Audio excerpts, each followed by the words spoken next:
afternoon, I think it is, ladies and gentlemen. Thank you for coming to one of our lunchtime series to hear Doris de Pont, a New Zealand fashion designer extraordinaire. You will, of course, those of you who are coming to the show on Friday and Saturday will see an Anzac collection, which has been a happy coincidence because, of course, it's Anzac weekend.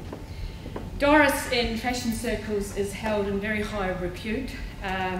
In fact, she was made an officer of the New Zealand Order of Merit in January 2013. She's also a foundation trustee of the New Zealand Fashion Museum and is the curator of 6 fashion exhibitions. She's extremely knowledgeable, she's very artistic, and she's going to tell us today whether we are similar to our Aussie cousins and present company Australians accepted. Perhaps we like to think we're a bit different, but Doris is going to examine that and explore that. She's happy to, some of us will be interactive, she's very happy to talk to you or with you about her life experience and her knowledge of fashion. So welcome, Doris de Pont.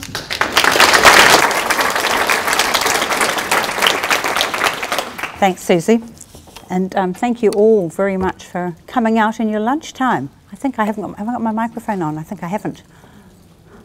Sorry, I'll turn my microphone on. Is that better? I don't have to shout. You still can't hear at the back. I need to get the technicians onto that. Can you? Yep. I might just turn this on as well. All right. Technology, it's great, isn't it? Is it working? Yep, cool, fantastic. I'll just have to speak up then, clearly. So, indeed, with Fashion ID shows in 2015 taking place at Anzac Weekend, and with the World War I commemorations in full swing on both sides of the Tasman, it's very timely for us to think about our shared identity, our Australian-New Zealand shared identity. We've got lots of common experiences, shared regional geography, shared history. In the 19th century, it was proposed that New Zealand become the 8th, the 8th state of the Australian Federation, and it's an idea that sort of rears its head from time to time. I think with consternation on both sides of the Tasman.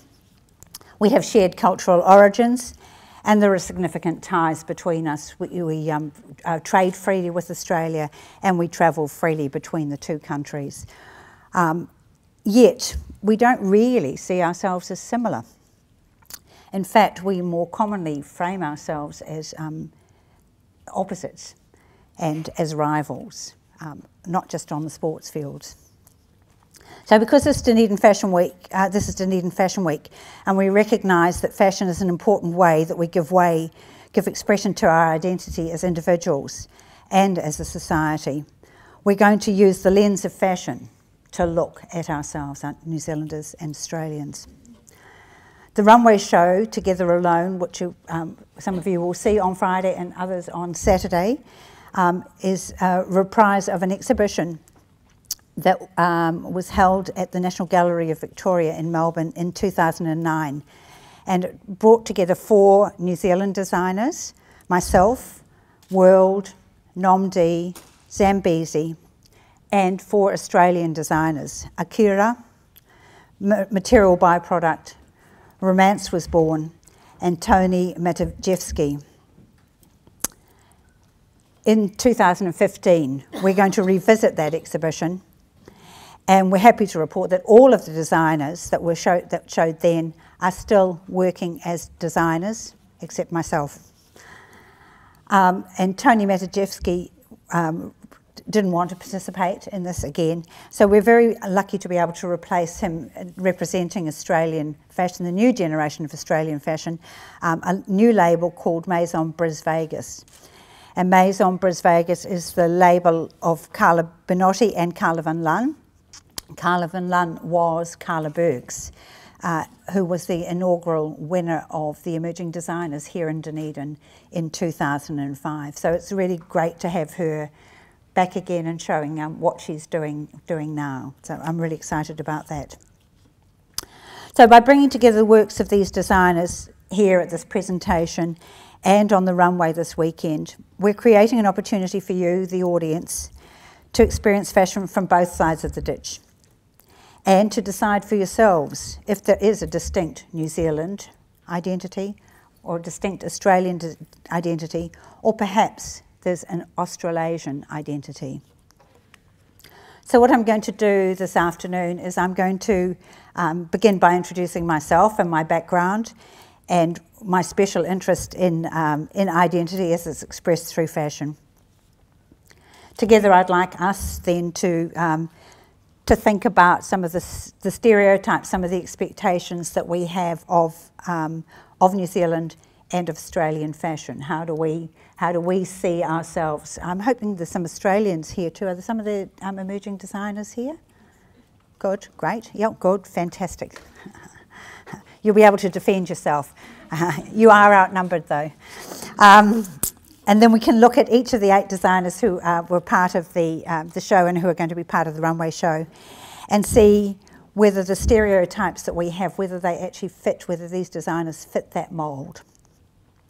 And then the last thing I'd like to do is then, with all of us then, to go back to that list of stereotypes and see if we can evaluate and draw any conclusions about the existence of a unique New Zealand or Australian identity as we express it through our fashion. So the first slide I'm going to show you, if I get this right. Yes. So that's me, age 4, on the left with the pigtails and the blonde hair, and the little polo jumper and woolen skirt. And you can see that we don't really, that's this one here on the right in the matching, or not matching skirt, but the little polo jumper and skirt is my sister. And you can see that we don't really look like the other kids on White Swan Road in Mount Roskill in Auckland. And that's because I am the daughter of Dutch immigrants who came to New Zealand in the 1950s. And my mother's family came from a family of tailors in Tilburg in Holland, and my father came from a family of shoemakers in Tilburg in Holland. And when we came to New Zealand, we used to, at Christmas and other times of the year, get food parcels from Holland with speculaas and hagelslag and dop. And we used to also get parcels with clothes. So our clothes weren't English in origin, but were Dutch in origin. So when I was this age, I can't remember that I was particularly perturbed about not looking like the other kids in the neighbourhood.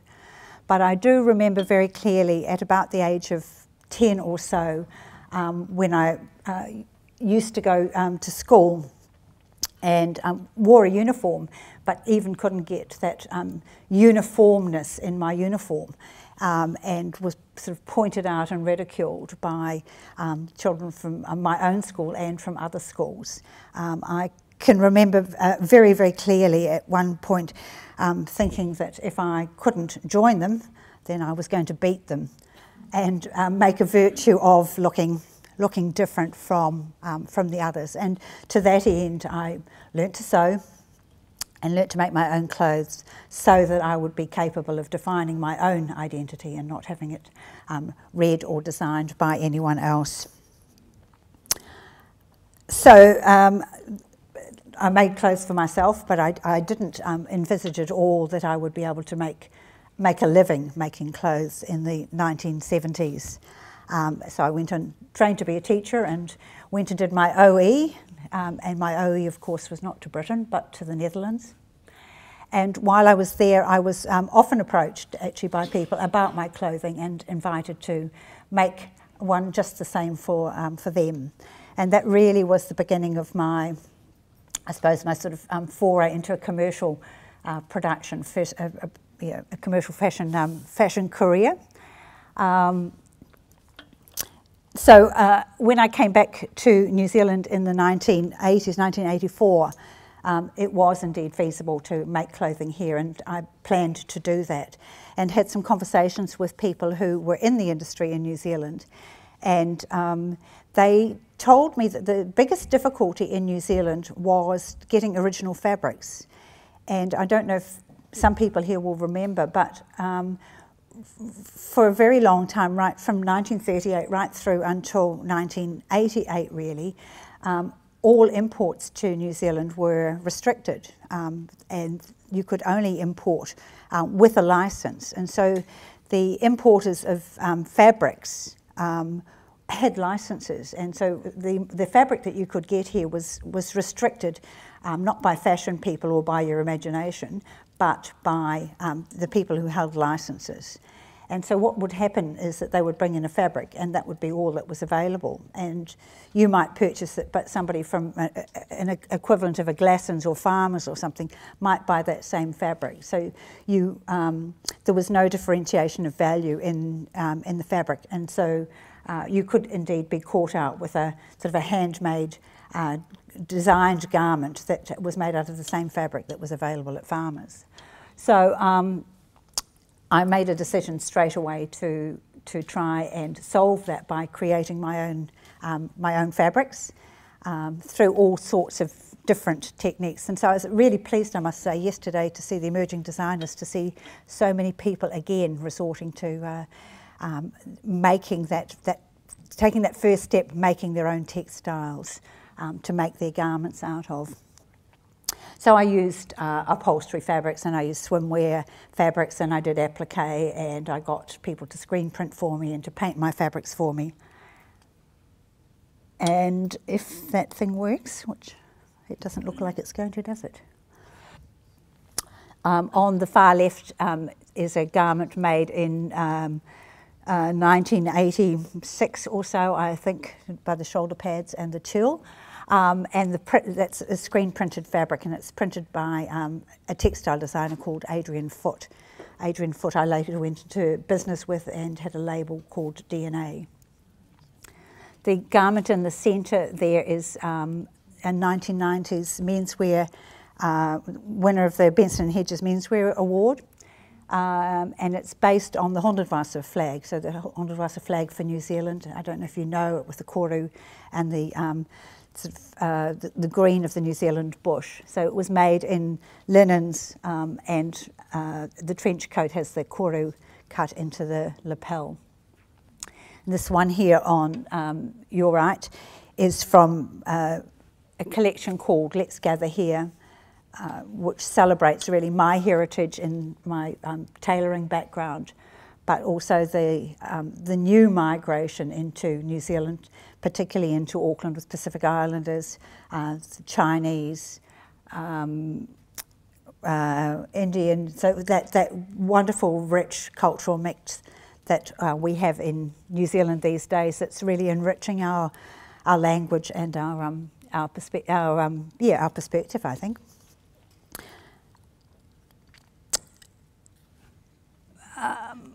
Whoops, then it did work. I stopped my label in 2008 and went to university and did an honours degree in museum studies. And the outcome of that was the establishment of the New Zealand Fashion Museum. I hope you've all been, have you all been to the Fashion Museum? Good. I'm sure you have. You can when you get home anyhow. It's an online museum, and it's an online museum dedicated to fashion in New Zealand. And alongside the online collection, the collecting of objects and images and stories of fashion, we do storytelling in exhibitions. One of them was here two years ago, because last year was Tony Carlson's here at the Art Gallery. The year before was an exhibition called Home Sewn, which was one of the exhibitions curated by the New Zealand Fashion Museum. The exhibition that's represented here on the left is an exhibition that we did in 2011, which was tracking the unique relationship that exists between the colour black and our New Zealandness, our New Zealand identity. If we can identify a New Zealand identity in black, the question was whether there was also a distinctive regional identity. And so earlier this year, we had an exhibition in Auckland called A Darker Eden. It was curated by the Otago Polytechnic here and brought to Auckland. And we explored really whether you can actually locate identity in a location, whether where something comes from leaves traces, leaves markers in a garment, whether they're caused by the climate, history, cultural and social values of a particular place. So this is really my area of interest, is how identity is manifest in what we wear. So I said earlier that we'll look at some of the stereotypes, some of the expectations that we have, or how we see ourselves and how Australians see themselves and how we see Australians, perhaps, hopefully, how they see us. That would be really nice to hear. In the late 90s, Australia set up a fashion week, an international fashion week, and invited people from all over the world, the media from all over the world, to come and have a look. And in 1998, they invited the New Zealanders to be part of that, so that it became more an Australasian fashion week. And the media came from far and wide. And Marcus von Ackermann, who was at that time the fashion director for Vogue in Paris, came to Fashion Week. And he wrote and noted a remarkable difference between New Zealand and Australia. He observed that New Zealanders have a darker outlook. They're less showy-offy, more intellectual. Not surprisingly, in New Zealand, his observations quickly became the New Zealand fashion media's most quoted quote. And New Zealand fashion began to describe itself in those terms as dark, edgy, intellectual, i.e. conceptual designers. Lisa Armstrong in 2004, Lisa Armstrong was fashion critic with the London Times. She proposed that the New Zealanders deliberately were attempting to differentiate themselves from Sydney Fashion Week, which New Zealand sees as a sort of Sodom and Gomorrah flesh pot of sin, showiness and sequins. And she described it in European terms, sweepingly concluding that Sydney is Milan and Auckland is Antwerp. So we have these sort of ideas about what New Zealand and Australian fashion is about circulating in the fashion media, and certainly the New Zealanders adopting those monikers for themselves. So I'm going to ask, I've got a couple of fantastic student assistants helping me. I'm going to ask them to bring out the whiteboard and put it in front of here so we can light it.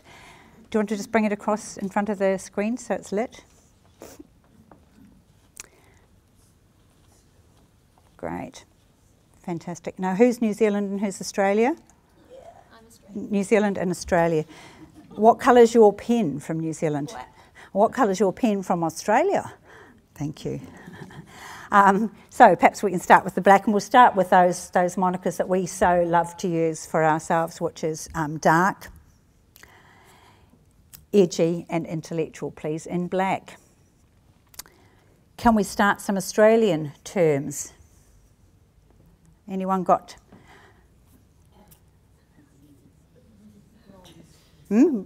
Bronzed? Bright? Thank you. Gauche. Whoa. Brash, thank you. Casual. Confident, fantastic. Can you write a little bit bigger so people can you read from where you're sitting, more or less? Yep, great. Yours is beautiful, thank you. Body conscious.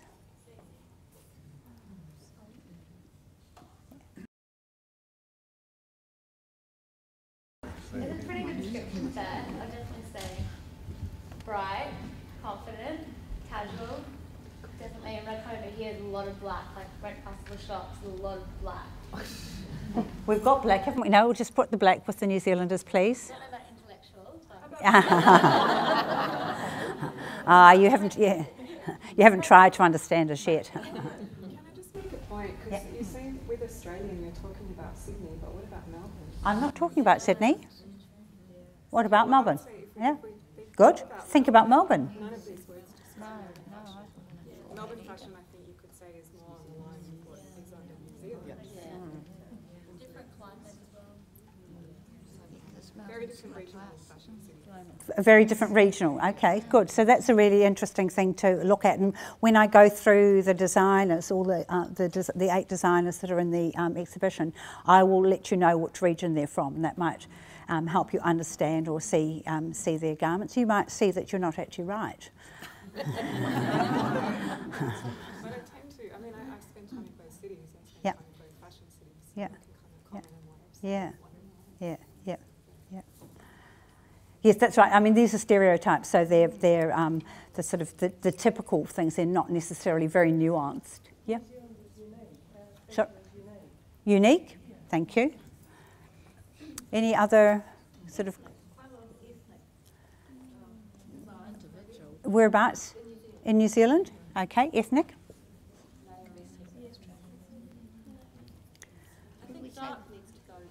Dark. We haven't got dark yet.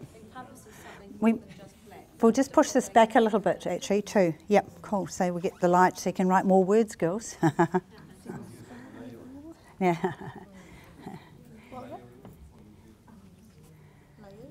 Layers. Oh, cool. Yep. For New Zealand to be romantic. For? Romantic, New Zealand. Okay. Good. Would New Zealand be trend setting? Well, you'd have to ask the Australians, but let's put it there. No, look, you know, we're just we're open for this. Is For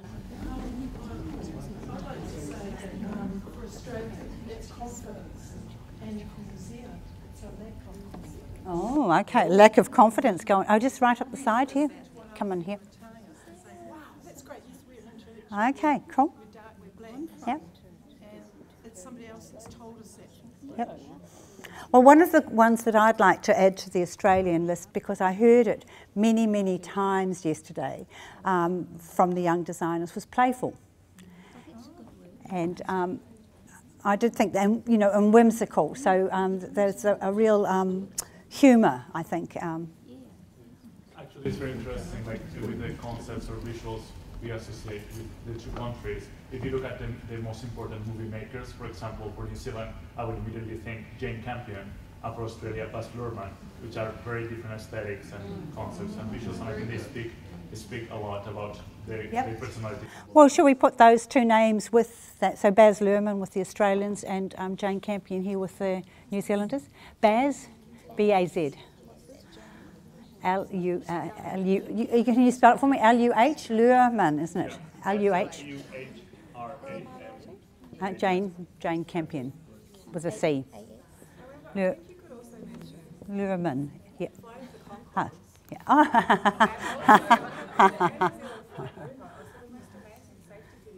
All right. All right, okay. Cool. It's always climatic, warm climate and cold climate. Okay.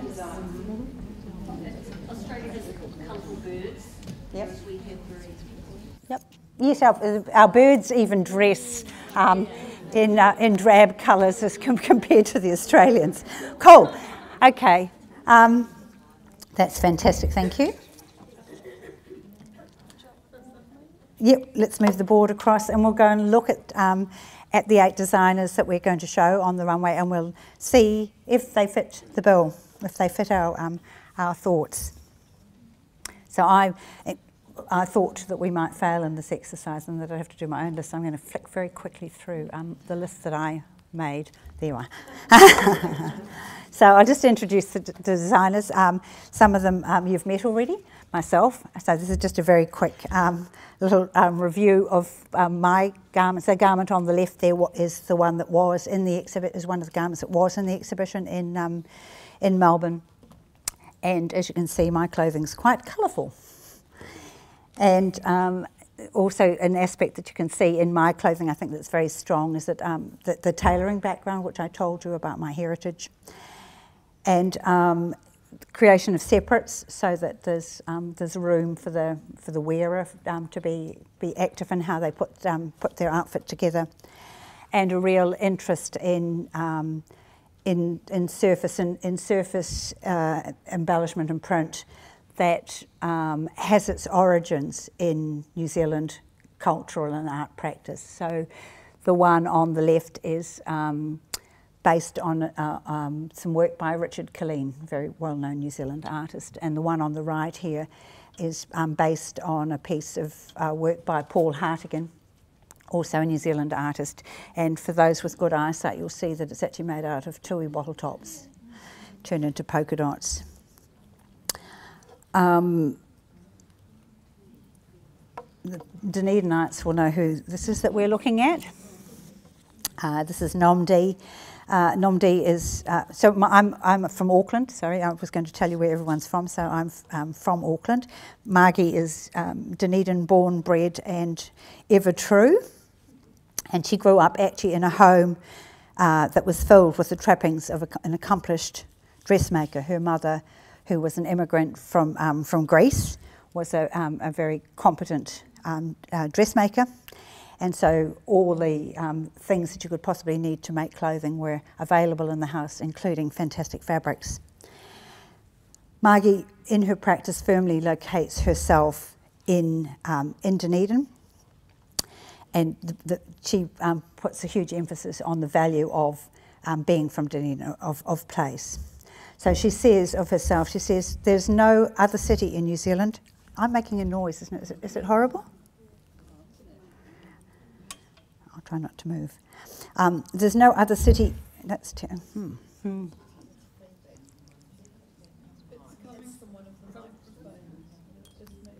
It's coming from one of the microphones. I don't have a handheld. There's no other city in New Zealand that can boast the history of Dunedin, its importance in early New Zealand, and its underground feel. It's very free of pressures and influences that can often prove to be very superficial in other cities in New Zealand. I don't think she was trying to win friends and influence people. The label's design identity revolves around the ingenious reworking of traditional, tailored and vintage references, combined with primarily a dark palette, a layered and deconstructed street-inspired aesthetic. In the 1980s, Margie went with her sister Liz of Zambezi to Japan in search of original fabrics, and that had a huge impact on the design for both of them.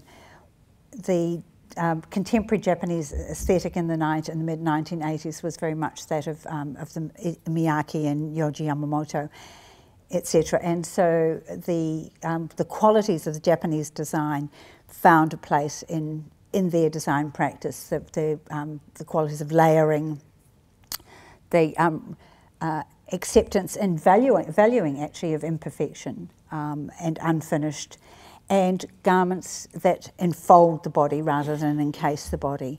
So those aspects became a very strong element in Margie's fashion practice.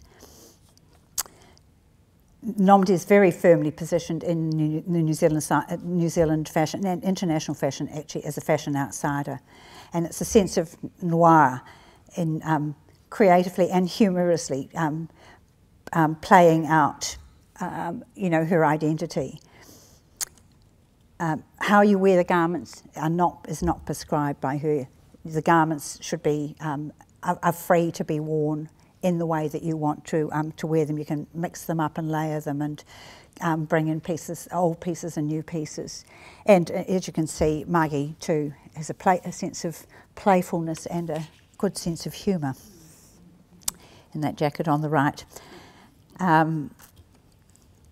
The next label that was in the Fashion Week the fashion exhibition in Melbourne is World.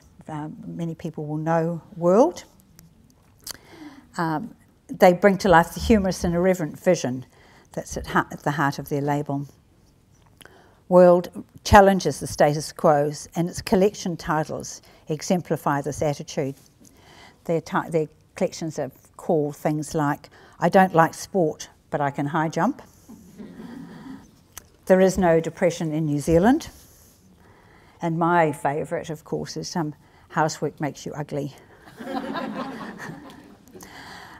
In the World Design Room, paper, artificial turf, tarpa cloth and other non-conventional materials are reimagined and reworked into their garments and into contemporary fashion. They consistently flout existing expectations of what is acceptable in New Zealand fashion, whether it's the use of intense and often clashing colour combinations or eccentric fabrics such as plastic tablecloth or kitsch brushed cotton wall hangings. World says of itself, as designers, our raison d'etre is to act as conceptual leaders, constantly striving to give form to new approaches to fashion and to fulfil an educative role, reflecting that the mainstay of any creative industry are ideas and experimentation. Rather, they enjoy and celebrate the panoply of possibilities fashion has to offer designers who are prepared to buck the trend and to go it alone in pursuit of their unique way of seeing. So they're one out of the box, I would say, and have many of those characteristics that we just identified really as Australian. Our fourth New Zealand label is Zambezi. Zambezi is headed by Liz Finley, and Liz was born in Greece, came to New Zealand as a young woman and grew up here in Dunedin, and then moved in as a young adult, moved to Auckland, where she now lives and works.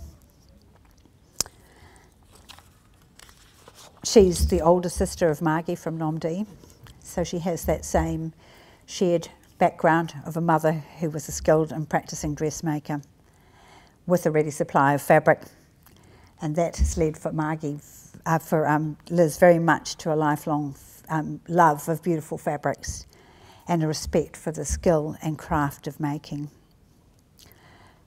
As I said earlier, with Margie, the pair of them travelled to Japan, and as a result, that Japanese perspective is evident in Liz's design practice as well, adding asymmetry, deconstruction, and black to her design practice. She felt that using black allowed the fabric and the texture and the cut and the drape of a garment to be paramount. And that's become the foundation of the label as it's evolved over the last 35 years. She's been working now for 35 years as a fashion designer. Past collections and past garments are often revisited and reinterpreted, consolidating the Zambezi design vocabulary and invoking a strong sense of history and of memory. A deliberate disregard for pursuing the newest trends means that pieces from different collections can be seamlessly integrated into new configurations and allow the wearer opportunities for personal expression. And we have in the lineup of garments that are there at the front is a Zambezi garment from probably about 10 years ago, the outfit from Zambezi. Good, so that's the four New Zealanders. Yeah, let's look at the four Australians. This is the first Australian for consideration, who's not an Australian at all by birth. He's Akira, born in Japan in '64 and came to Sydney in '86, where he came to study at the Sydney Institute of Technology. So Akira draws very heavily on traditional Japanese design and techniques, including shibori, origami, embroidery, printing and hand painting. He privileges fabric over construction and references in his work the kimono, which is a simple garment with huge variety thanks to the application of materials and embellishment. He's used vintage fabrics and he's also created some very highly personal fabrics, so both in woven textures and an embellishment, so painted and printed fabrics. this image on the far left is a garment that was in the exhibition, is in the collection of the National Gallery of Victoria in Melbourne, and you can see the bead encrusting on the neck piece, but on the front are chrysanthemums, so a very traditional Japanese motif. The one in the centre indeed has embellishment on the surface, but what you can see underneath those sheer layers, so subdued, is this print that you can see here on the right being painted onto the wall. It's a garment that was in the exhibition Future Beauty, which has just been on in Brisbane, of fashion from Japan, and included Akira's work in it. And that motif from underneath was painted on a great big huge wall mural. So, so he creates garments that are romantic, feminine, which are, again, like the Japanese the Japanese aesthetic that we just talked about, garments that enfold rather than encase the body, so they're very soft, always referring back to the kimono, but reinterpreting the kimono according to the influences of his now home, Sydney, the relaxed Australian attitudes and the environment where he lives. He says of himself, "If you cannot wear it, then I'm defeating the purpose, and that's a mistake. This is the trick, to find balance between what is wearable and what is art. This is what I aim for."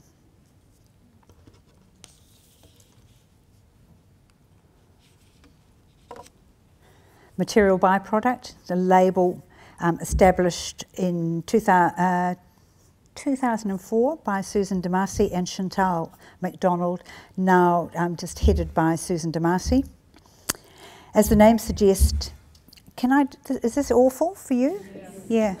Shall I take my necklace off and put it on my, excuse me, is that here? It's the mice on the strip that are feeding back. I think it's best if we turn that one on. Okay, on, okay, yep, cool. Have you turned that one off? I'll turn that one off. Yeah, that one off. Okay, and then don't turn that on just yet. I need to adjust the volume. Good. I got the walking microphone so that I didn't have to stand still, but I'm turned out that I am standing still, so we can probably work with that one. You will? Now, how's that? Better? I'll turn you up. And I'll turn the volume up.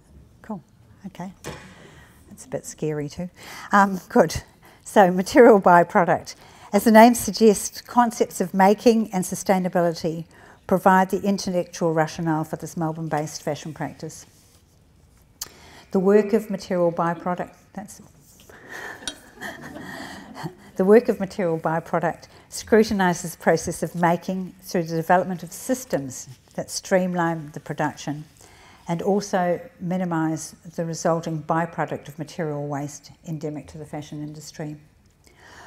All of the piece of fabric that Susan chooses to make a garment from is used in that garment, so it's either sort of folded back or worked into the garment in some other way.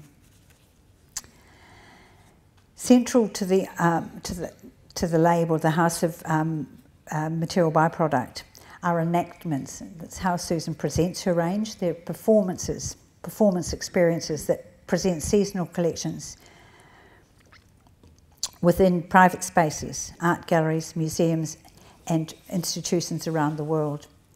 Enactments engage a select and highly curated group of guests to participate in a ritual routine of dressing and undressing that draws upon choreography, film, and the spoken word to deliver an immersive sensorial experience. So on the right here you can see an enactment of one of Susan's collections where you can see what she talks about in her garment design is about being in the garment, so the movement and the experience of wearing the garment is all important to her. So she's incredibly conceptual in her making.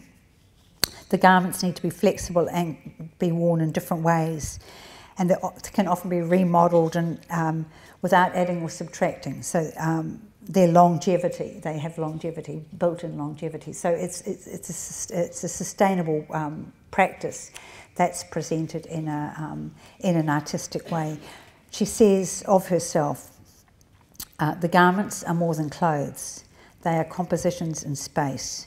For the wearer, the experience of being immersed in the clothes is more important than the experience of being admired in them. So her clothes, indeed, there's a garment of hers hanging up in that little lineup of garments. It's come to us from Ing in Christchurch, who is the stockist of her label. And she sent those pieces through from the newest collection. You're very welcome to come and have a look later on and just have a look at how seamlessly they are produced. The next Australian label, does anyone know this? The Australians will know this, but what are the others? Do you know it? Romance Was Born? Yeah. Romance Was Born is a Sydney-based label. Oh, sorry, I should have said Susan DeMaster is a Melbourne-based label. Romance Was Born is a Sydney-based label from Anna Plunkett and Luke Sales. Quirky, idiosyncratic, colourful, complex, frequently spectacular, kitsch, crafty, fun. Collections and fun collections are often the hallmark of the Romance Was Born label. But they have a real, they've got their heads screwed on as well, and their garments have a real resonance with a much wider public. And they sell actually right throughout the world, so in London, in Hong Kong, in Singapore, in Tokyo, and in Australia they're actually stocked by David Jones. So despite the eccentric looking collection you can see here, they're actually very commercially savvy as well. They collaborate with Australian artists to bring about their whimsical vision of life, with prints that form the basis of each collection. They take inspiration from artists, often working with them collaboratively to create a unique language for each season. They're firmly rooted in Australian artistic and creative practice. And this collection that you can see here on the runway is a collection called Bush Magic, which was is the summer collection. And it's based on the children's books, The Gumnut Babies by May Gibbs, and they were books that came out early in the 20th century, so it was 1920 or so. These books were written for Australian children, and you can, I don't know if you can see the detail, but in the garment there on the right, which is one of the garments that will be on the runway, you can see the little illustrations from the book that have made the textile for this collection. And you can see that these showpieces here on the right, which are incredibly elaborate and spectacular and dramatic pieces for the runway, also have very wearable interpretations that can just hang on a rack in a shop. So they say of themselves, because a lot of our work is handmade and one-off, it's perfect for the stage. And that is kind of how we see the pieces as well. They're for performing in. They're a bit of a platform. They also say, they echo the world mantra, more is more.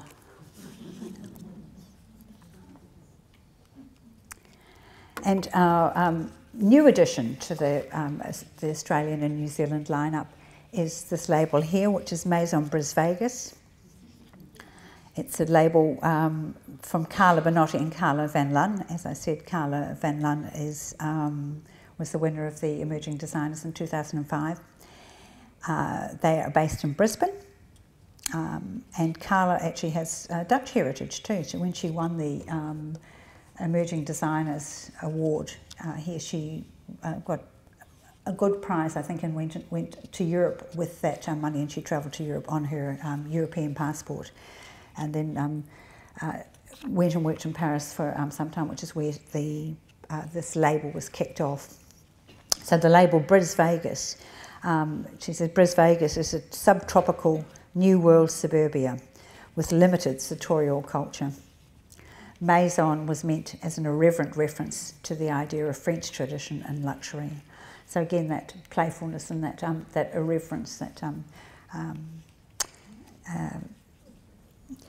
so the double Carlas, so we've got double Dorises here, as you all know, for Fashion Week. I can't think that it's ever happened to me before in my life that I've been anywhere with somebody else called Doris. So anyhow, this label is run by two Carlas. So the double Carlas say that they love exploring Australian style and lifestyle and trashiness, with a particular focus on Queensland. They like the casual culture, the warm weather, and the irreverence towards everything seems to influence their work. They situate their work in the context of conceptual and experimental fashion design, practice, and presentation, so intellectual. Through thoughtful recycling of rubbish materials and traditional craft practices such as patchwork and embroidery, hand block printing, they seek to address the issue of clothing waste and the excess of modern consumer culture. The modern consumer culture, which seems to value only newness and devalues design, materials, resources, quality, time taken to make clothes, and the people who make them. And that's, I think, particularly relevant at the moment. I don't know if you've all seen the Robbie Burns with the cloak made out of. And tomorrow is indeed the day that you need to wear your garments inside out to show your labels. At the very least, tomorrow morning when you get dressed, have a look at your label and see where it's made and see if you should be wearing it, if you can support the making of it. Anyhow, it's a very strong issue for these girls, very strong issue for me too, of course. Trashtopia, which is this collection that the garments that we've got here. There's one on the end there, and they will be on the runway. Trashtopia links the golden era of American style, manufacturing and consumerism with today's climate and resource crisis. The prints draw inspiration from vintage holiday and beach style, particularly the mid-20th century Californian style, an iconic era that certainly influenced Queensland and especially the Gold Coast. The prints depict a dystopia, a summer holiday on an overheated planet where the world's oceans are polluted with enormous amounts of plastic that's killing the marine and bird life. So they're very intellectual and very politically active. And it's one of the words that actually didn't really come up in our discussions, was it, the sort of politics of clothing making. But it's clearly a strong issue in young practitioners. So let's go back to our stereotypes. When we go back to those, we also need to be mindful that what we're looking at here with these 8 designers is not mass market. These are all designers that are independent, conceptual and avant-garde. They've developed their own aesthetic and they resist fashion trends, really. And in doing so, in having that personal voice, that independent voice, they've actually found resonance, found an audience in the rest of the world. So they're all of the designers you've seen have had success selling internationally. Good. Let's have a look if we can get these designers to fit some of our labels. Shall we get the whiteboard out again? Please.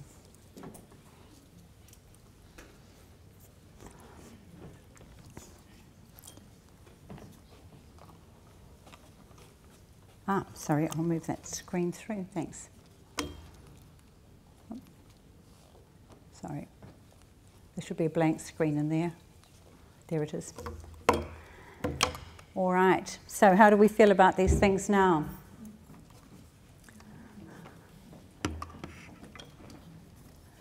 Let's have a look. So intellectual, for example. I mean, for me, it's very clear looking at all these designers that that's a term that we can apply to both sides of the Tasman. It's very thoughtful, conscious design that's happening. Somebody said earlier about the black, the darkness, that's got perhaps more to do with climate than with history. I think that was reasonably evident in what we saw, didn't we? That the further north you get, the more colour you see, the warmer it gets. So any other aspects of that that people would like to give some feedback on their stereotypes? Do we think that they fit, or are there some that we think could fit? I mean, I'm really interested to see if there are. Yep. I was quite interested in the whole idea of playfulness, because I don't think that we're terribly at ease with playfulness in New Zealand. Thank you. And whereas in Australia, from the evidence in front of us, there's a little more ease. Yes, they're more self-deprecating, aren't they? I do agree with you. Well, I don't know that it's self-deprecating as such, but simply accepting the idea that playfulness is okay. We don't do that in New Zealand. Well done. Yes. I think there's a component also in Australia of sense of humour. Yes. And maybe not taking themselves too seriously, and maybe the playfulness comes also from there. Yeah. Yeah. Yes, I agree, because I think even labels in New Zealand like World, who aspire to that playfulness or to having a bit of fun in colour and in their fashion, they do it with earnest intent rather than from a simple joy and pleasure in just having fun. Okay. I was thinking of the Australians as a sort of a dry sarcasm, dry, relaxed sarcasm. Right. Seems to be their personality. Clever. Yeah, so a dry, sarcastic humour. Yeah. Yes, from Australia, yeah. Are there other terms in there that you think might apply, as we've seen? Yes.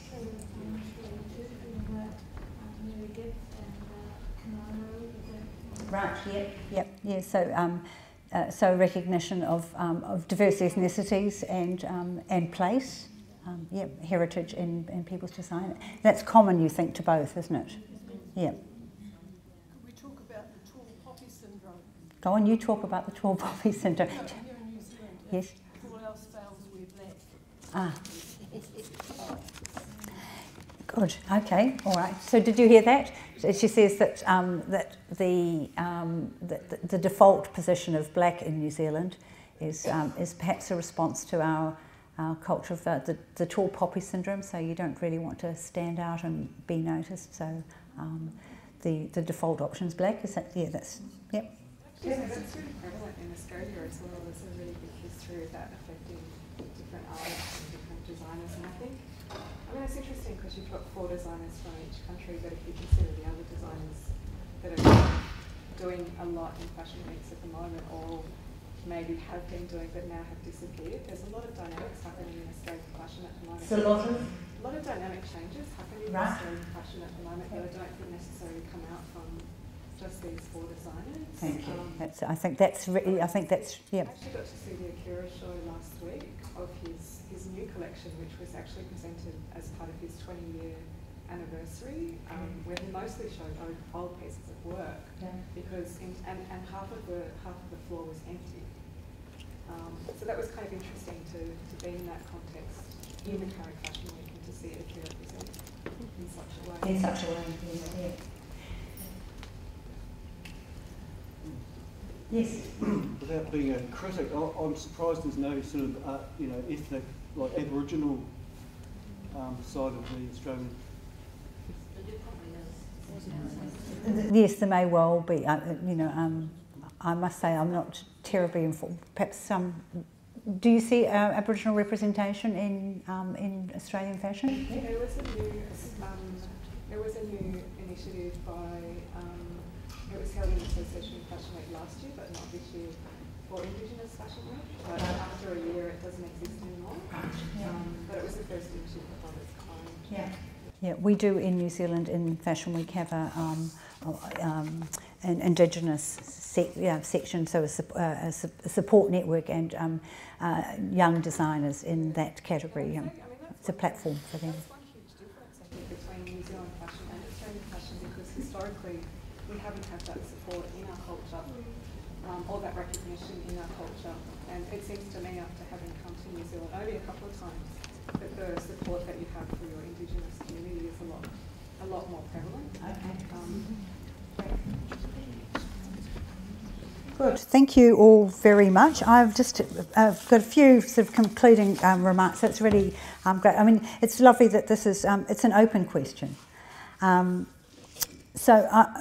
looking for common threads, there seem to be none that are exclusively localised either in New Zealand or in Australia. But I think there are a few that are common to both places that I've seen. One is the desire for designers to give expression to their own personal vision while leaving room for an active wearer to personalise clothes. And I think that's a common thread in all of the designers that we've seen. They're not prescriptive. It's not a look. It's an open offering from the designers. Another is the emphasis on practicality. All of the designers that are here talk about being able to wear the garments, so having the garments wearable. And that wearability means that garments have got a sort of certain casualness in them, a lack of formality really. And Claire Renaud in the Black Book wrote about the casualness in fashion, and she called it a culture of ease. And I think that culture of ease pervades both New Zealand and Australian fashion, that lack of formality, that idea that you should be comfortable in your clothing, not trust into it.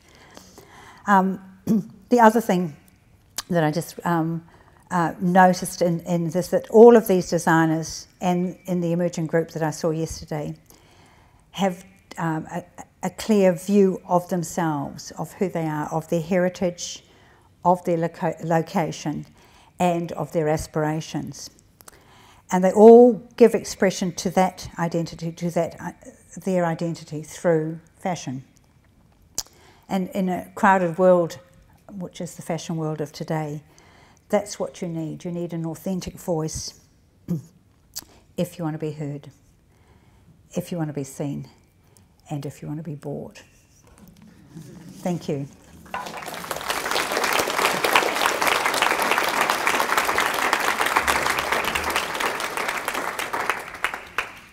Thank you to Doris. It was fascinating with the two Carlas. As I said earlier in the week, we've clearly planned two Dorises. It's extremely well planned by the committee. The Carlas, she was actually, wasn't she, Margot, our first winner. And we all could tell she was distinctly from Brisbane. And I remember it was the first emerging designer in a competition in the Octagon in a marquee. It was drizzling with rain outside, and she had short shorts, one of her models, and she ran down the catwalk with a parachute behind her. It was completely different to anything we'd seen, so it's fantastic to see her continuing on, and she was the very first winner, or they were, of our emerging designer competition. So Doris, it's great to have you here, and thank you. I'm sure we're going to see a lovely collection tomorrow night and Saturday night, and a fascinating comparison of Australia and New Zealand. Could you thank Doris once again?